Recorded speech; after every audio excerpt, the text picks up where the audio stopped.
Përshëndetje të nderuar ndjekës të kanalit Monitor TV, ja ku po takohemi sërish së bashku me mua Tiron Alilin për të ndarë lajmet më të fundit nga showbizi shqiptar. Gjëma e madhe ka rënë sot në familjen Fetau. Xheneta Fetau ka përjetuar një moment shumë të vështirë, një moment dramatik, ndarjen nga i dashuri i saj.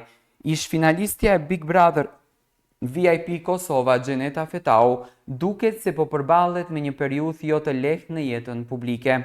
Megjithse është mjaft aktive në rrjetet sociale dhe ndan shpesh momente nga përditshmëria e saj, Xheneta nuk ka mundur t'i shpëtoj kritikave dhe komenteve negative që janë drejtuar së fundmi.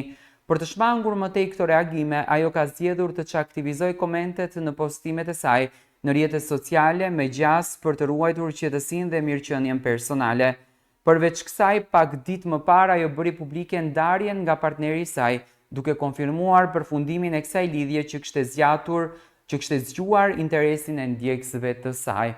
Në fakt, Xheneta në Big Brother VIP Kosova tha që nuk kam një lidhje dashurie, por që lidhjen e dashurisë e paska bërë menjëherë sa ka dalur nga Big Brotheri, duke që gjërat nuk kanë shkuar ashtu siç mund të mendonin, pretendonte ndoshta për një dashuri të bukur. Në fund të ditës çdo vajzë ndron që të mbetet princesha e princit të saj të kaltërt, por siç duket ky princi nuk pas ka qenë princi i duhur. Xheneta tashmë ka lejuar edhe komentet të jenë të hapura. Dihet njerëzit po hedhin shumë vrerë duke u munduar që t'ia rëndojnë edhe më shumë psikologjinë e saj, por unë mendoj në një fenomen dhe besoj një fenomenit ajo që nuk është e shkruar, nuk është e jotja. Ndonjëherë ndoshta dhe jam shumë i bindur që edhe Xheneta do të gjej fatin e jetës së saj.